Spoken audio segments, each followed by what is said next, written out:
Welcome po ulit sa ating guitar tutorial. Welcome po sa mga napatambay dito at sa mga sumisilip lang. Ngayon po, ang ituturo ko po sa inyo ay ang kantang SM ng Yano. I hope po na magustuhan niyo po itong kantang to.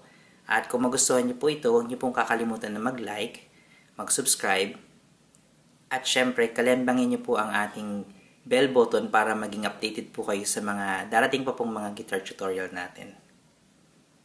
Simulan po natin ang kantang SM.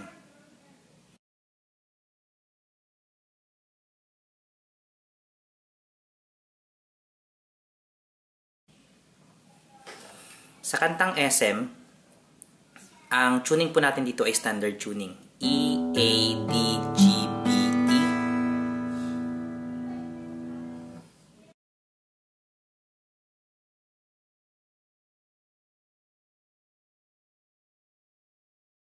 Ang intro po natin dito ay D, A, B minor, tapos G. 2 times po natin gagawin to. So kung tutugtugin po natin siya, para po siyang ganito.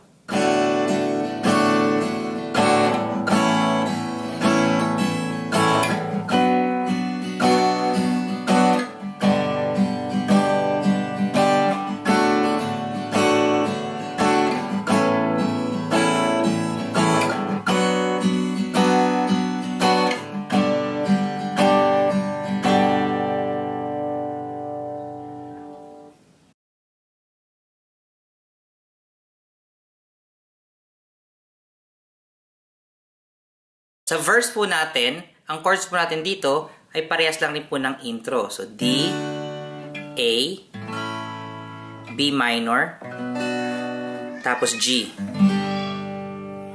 So, 2 times po natin ito gagawin. So, para po siyang ganito.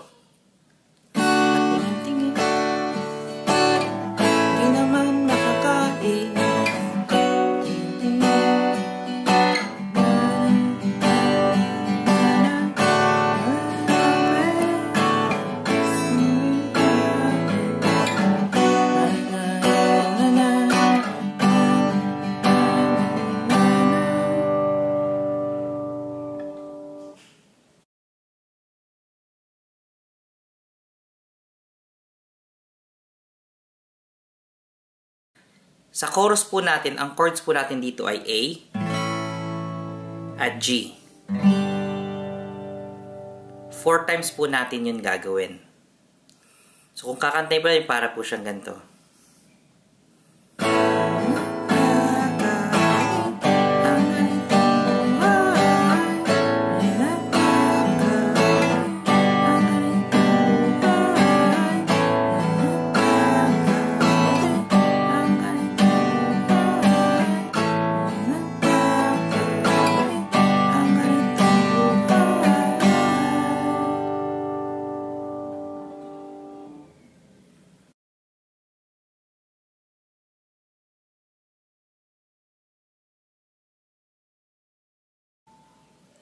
So, sa outro po, ang chords po natin dito ay D, A, B minor, tapos G.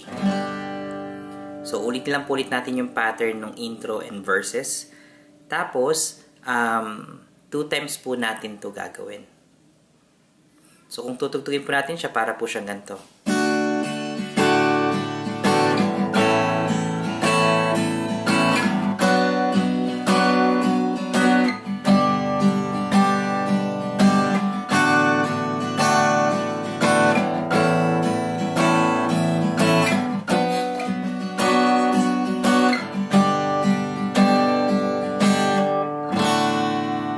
At magre-resolve po tayo sa D. At yan po ang kantang SM ng Yano. I hope po na nagustuhan nyo ito at makatulong po ito para matugtog nyo ang kantang ito. Maganda po ito para sa mga beginner dahil paulit-ulit lang po ang mga chords niya at hindi po ganun kahirap yung mga form na gagamitin natin sa chords. Ang magiging problema lang po natin dito or magiging challenge po dito sa atin ay yung B minor po natin, which is ang bar chord dito sa kantang to. Pero naniniwala po ako na kung paulit-ulit nyo pong tutugtugin to at papracticein, ay makukuha nyo rin po ang kantang SM ng Yano. At ganoon din po, magandang exercise din po ito sa inyo para ma-familiar po kayo sa form ng B minor.